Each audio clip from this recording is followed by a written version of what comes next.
माँ जगतजननी पार्वती जी के साथ में भ्रमण कर। देखिए, अगर प्रदोष का व्रत नहीं कर सकते, प्रदोष के दिन आप व्रत नहीं कर सकते, मान लो आपसे भूखा नहीं रहा जाए, प्रदोष का व्रत नहीं कर सकते, प्रदोष के दिन आप भूखे नहीं रह सकते, मंदिर भी नहीं जा सकते, दिया भी नहीं लगा सकते, तो शिव महापुराण की कथा कहती है कि प्रदोष के दिन, प्रदोष काल में अपने ही दरवाजे के पास देवाधिदेव महादेव का स्मरण कर लक्ष्मी की वृद्धि के, कार्य सिद्धि के, संपदा को प्राप्त करने के लिए आप अपने ही दरवाजे के पास में एक दीप लगा सकते हैं। कौन से दिन? प्रदोष। उससे 1000 गुना शिवलिंग में बल की प्राप्ति होती है।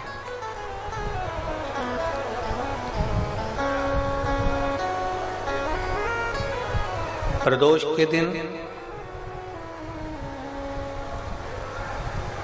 यदि आपको कहीं से शमी पत्र मिल जाए,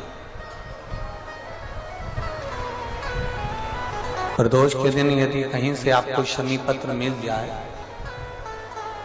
और प्रदोष काल में, प्रदोष का जो समय होता है, शाम का जो समय होता है प्रदोष काल, 4 प्रदोष 5 प्रदोष आप कर देखिएगा कि आपका कोई काम है, कोई नौकरी के लिए आप अप्लाई कर रहे हैं, कोई समस्या बड़ी विकट आ गई है, कोई तकलीफ, बड़ा गला पकड़ रहा है बेटा, कोई तकलीफ विकट आ गई है, कोई समस्या विकट आ गई है, प्रदोष के प्रदोष काल में अगर एक शमी पत्र भी आप घर के शिवलिंग को, अब ये करने के लिए आपको मंदिर पे शिवलिंग नहीं जाना, अपने घर में जो शिवलिंग, चाहे वो स्फटिक का हो, पारद का हो, कंकर शंकर का हो, लकड़ी का हो, जो शिवलिंग तुम्हारे घर में, कांच का हो, चाहे वो नर्मदा के कंकर का हो, नर्मदेश्वर हो, पाषाण का हो, जो शिवलिंग, चांदी का हो, सोने का हो, तांबे का हो, पीतल का हो, जो शिवलिंग तुम्हारे,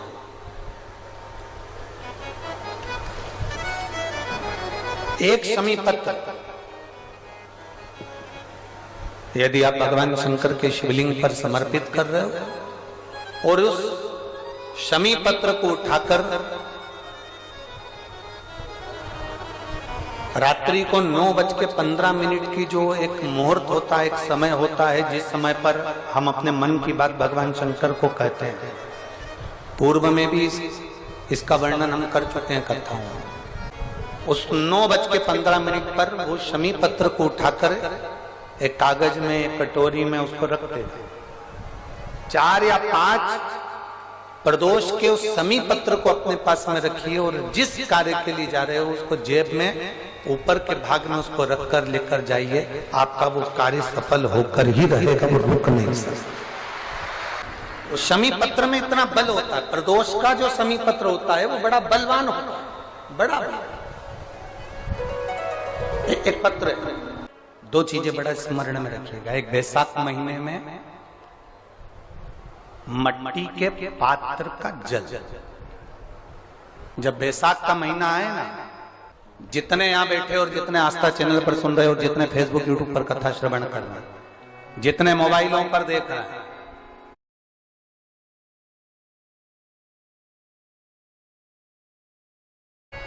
कुंदकेश्वर महादेव, कभी जीवन में पीछे पलट कर देखने की जरूरत नहीं पड़ेगी, आप उन्नति की सीढ़ी की ओर बढ़ते चले जाओ। किसी भी प्रदोष के दिन, प्रदोष काल में एक बार लगा दे, उसके बाद में अपनी कामना कर कर बेलपत्री, एक छोटा सा उपाय अवश्य करिएगा। अगर बच्चे कोई एग्जाम में बैठ रहे हैं या कंपटीशन एग्जाम है या नौकरी के लिए अप्लाई कर रहे हो, मान लो 4-6 महीने से बैठे हो, 8 महीने से बैठे हो, सर्विस नहीं है, नौकरी नहीं है, तो एक छोटा सा उपाय अवश्य करिएगा शिव महापुराण का। महाराज बेलपत्री के पेड़ के नीचे विराजमान होकर बेलपत्री के पेड़ के नीचे जिसको नौकरी के लिए या एग्जाम में बैठ रहा है वो जल चढ़ाए, बेलपत्री के पेड़ के नीचे थोड़ा सा दूध चढ़ाए, फिर जल चढ़ाए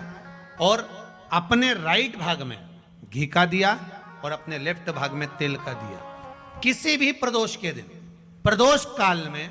एक बार लगा दे, उसके बाद में अपनी कामना कर कर बेलपत्री के पेड़ के नीचे धोख लगाकर प्रणाम कर कर आ जाए और चले जाए इंटरव्यू के लिए, बाबा उत्तीर्ण करा ही देगा, नौकरी दिलाए। जिस दिन रविवार की प्रदोष पड़े उस दिन एक लाल वस्त्र में पीली सरसों रखकर और उसके अंतर्गत कुछ भी, एक या तो बमूल का कांटा ना मिले तो गुलाब का कांटा ही उसके अंतर्गत रख लीजिए। और मान लो कोई काम ऐसा है कि उसमें पैसा तुम्हारा आ ही नहीं रहा, बहुत घाटे पर घाटा जा रहा है, नुकसान बहुत हो रहा है और कोई काम हो ही नहीं रहा, तो महाराज जिस दिन रविवार की प्रदोष पड़े उस दिन एक लाल वस्त्र में पीली सरसों रखकर और उसके अंतर्गत कुछ भी, एक या तो बमूल का कांटा ना मिले तो गुलाब का कांटा ही उसके अंतर्गत रख लीजिए और उसको शिव मंदिर का स्मरण कराकर शंकर भगवान का नाम लेकर रू भैरव, कौन सा भैरव है उसकी भी कथा भी आने वाली है। ये दारुक नाम के राक्षस का संहार करने के लिए जब माता अवतार लेगी तब शंकर भगवान बच्चे का रूप रखकर रोएंगे, तो शिव जी का एक नाम होगा रू भैरव। ये भैरव कहां पर रहता है तो कहा ये शमशान में रहता है। कहां रहता है ये भैरव? शंकर का जो एक अवतार है रू भैरव, ये भैरव अवतार शमशान में रहता है।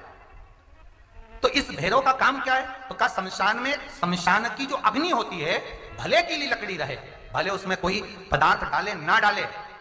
थोड़ी देर में वो अग्नि रू आवाज, हल्की सी शमशान की जो अग्नि जलती है उसमें एक आवाज आती है। आप ऐसे कोई अग्नि जलाएंगे ना तो आवाज नहीं आई, ध्यान देना हमारे शमशान में अगर जो लोग गए होंगे मुर्दा जलाने के लिए, तो अगर वो एकांत में बैठेंगे तो उसमें से एक आवाज आती है रू रू रू। तो शिव पुराण कह रही है कि उस सरसों को, कांटे को रूरू भैरव का नाम लेकर जिस व्यापार जो नहीं चल रहा है, दुकान जो नहीं चल रही है, उस दुकान के सामने, उस व्यापार के सम्मुख में उसको जला दिया जाता है। यह करा जाता है रवि प्रदोष के दिन महाराज। कौन से प्रदोष? रवि प्रदोष के दिन, जो सुख का भान कराती है, व्यापार की उन्नति के लिए, समृद्धि के लिए, लक्ष्मी के लिए इसका प्रयोग किया जाता है। तो यहां पर दारुक नाम का जो असुर है, दारुक नाम का जो राक्षस है, उसका एक ही कहना है कि मैं मरूं, मना नहीं है ब्रह्मदेव पर, वो मरने का। नंदी का एक पांव जो ऊपर होता है, आप लोग दर्शन करे होंगे शंकर जी के मंदिर में नंदी के, तो नंदी का एक पांव उठा हुआ होता है, एक पांव नीचा की ओर होता है। हड्डी से जुड़ा हुआ रोग, नेत्रों से जुड़ा हुआ, मस्तिष्क से जुड़ा हुआ कोई रोग रहता है तो एक नीले कलर का फूल आता है महाराज, उस फूल में हल्दी डालकर गुरुवार का प्रदोष पड़ने पर जो नंदी के पांव के पास समर्पित कर देता है महाराज, उसका रोग धीरे धीरे समाप्त होने लगता है। लिंग पुराण कहती है कि नंदीश्वर भगवान के सामने जो पुष्प समर्पित करा जाता है उसको, ये तो लिखा था स्कंद पुराण और शिव पुराण, लिंग पुराण कहती है जो फूल आपने समर्पित करा उसको लाकर पानी की बाल्टी में डालकर आप स्नान भी कर सकते हो, उससे भी हड्डी के जितने रोग होते हैं उसमें आराम लगने लगता है। जैसे कहीं शरीर नहीं चल रहा, हाथ झुन्न पड़ रहा है, हाथ काम नहीं कर रहा, हाथ में झुंझुनी आ रही है, कंपन आ रहा है, जैसे मान लो कोई काम, चाहे वो शनिचरी प्रदोष हो, चाहे रविवार की हो, सोमवार की हो, मंगल की हो, बुधवार की हो, गुरुवार की हो, शुक्रवार की हो, शनिवार की हो, कोई भी वार की हो, प्रदोष, प्रदोष काल में शाम का समय सूर्य डूब रहा हो, बस डूबा ही हो, और उस समय पर केवल 3 दिन ऐसे रहेंगे, 3 बार ऐसे रहेंगे, 3 तिथियां ऐसी रहेंगी, 3 समय ऐसा रहेगा जिस समय पर तेरे द्वारा निर्मित शूल को भी शिव धारण करेगा और जगत का कल्याण करेगा। 3 दिन, 3 तिथियां, 3 बार, 3 नक्षत्र, 3 घड़ी, 3 पल,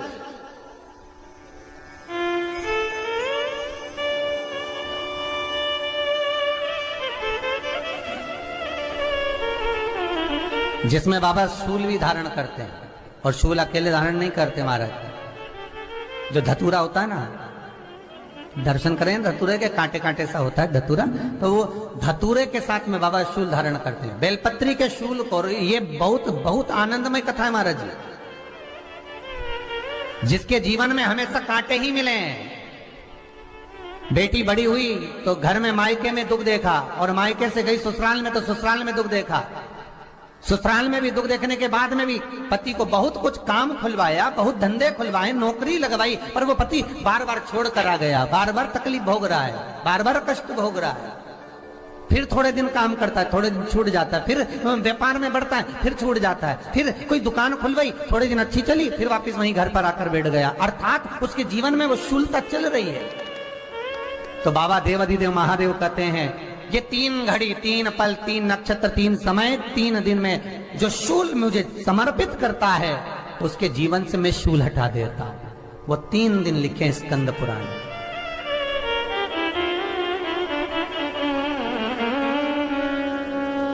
महाराज बैसाख महीने में जो प्रदोष आती है, बैसाख के महीने में बहुत ध्यान से सुनना भाई, जो अपनी जिंदगी से बहुत तंग आ गए हो, परेशान हो गए हो, कष्टमय जीवन जी रहे हो, बहुत दुखी हो गए हो, उनके लिए ये स्कंद पुराण का चरित्र फिर मिले ना मिले आप प्रेम से सुन लो भाव से। पहला, बैसाख महीने की प्रदोष, चाहे वो शनिचरी प्रदोष हो, चाहे रविवार की हो, सोमवार की हो, मंगल की हो, बुधवार की हो, गुरुवार की हो, शुक्रवार की हो, शनिवार की हो, कोई भी वार की हो, पर बैसाख महीने की प्रदोष, प्रदोष काल में शाम का समय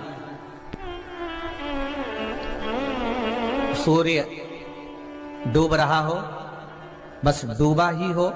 और उस समय पर सूर्य के डूबन के तुरंत बाद बाबा को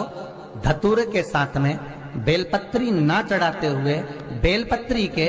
वृक्ष के 7 कांटे बाबा के शिवलिंग पर समर्पित करे जाते हैं महाराज, अपनी जिंदगी में अड़चनों को हटाने के लिए। फिर आप जिस व्यापार में उतरे, जिस व्यवसाय में उतरे, जिस नौकरी में उतरे, आप दिल से करें, आपको तरक्की मिलेगी। आप हार नहीं सकते, नीचे नहीं आ सकते, उन्नति पर ही चढ़ेंगे। एक वैशाख मास की प्रदोष, दूसरा शिवरात्रि के दिन मध्याह्न का समय महाराज, जो बड़ी शिवरात्रि होती है माघ की, बड़ी शिवरात्रि के अंतर्गत मध्याह्न का समय, दोपहर के ठीक 12 बजे। आप विदेश में और आपके पैसे कम पड़ गए? अरे बैंक तो आपके फोन में ही